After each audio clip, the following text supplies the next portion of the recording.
ஒரு பாரம்பரியமான ஒரு உணவோடு தான் உங்களை வந்து சந்திக்க வந்திருக்கேன். என்ன அப்படின்னு பார்த்தீங்கன்னா, அது வந்து புளிப்பொங்கல், அதுக்கு தொட்டுக்க வந்து உளுத்தம்பருப்பு துவையல். ரொம்ப ரொம்ப டேஸ்டானது.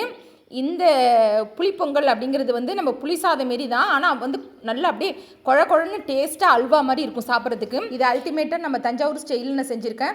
அவ்வளோ டேஸ்ட்டாக இருக்கும் இந்த புளிப்பொங்கல். இது வந்து இந்த பாரம்பரிய உணவு வந்து எல்லார் வீட்லேயுமே செய்வாங்க. வாரத்துக்கு ஒரு தடவையாவது செய்வாங்க. அவ்வளோ டேஸ்டானது. இந்த புளிப்பொங்கலுக்கு தொட்டுக்கிறது வந்து பார்த்திங்கன்னா உளுத்தம்பருப்பு துவையல், அதுவும் அவ்வளோ டேஸ்ட்டாக இருக்கும்.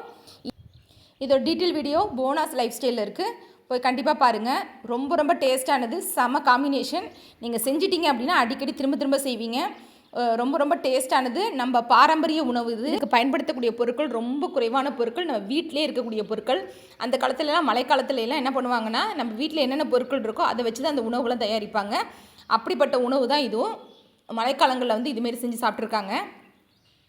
கண்டிப்பாக நீங்கள் ட்ரை பண்ணி பாருங்கள், சூப்பராக இருக்கும். ஃபீட்பேக் கொடுங்க, சப்ஸ்கிரைப் பண்ணிக்கிங்க, தொடர்ந்து சப்போர்ட் பண்ணுங்கள். நன்றி. இதோட டீட்டெயில் வீடியோவை கண்டிப்பாக நான் அப்லோட் பண்ணுறேன் உங்களுக்கு.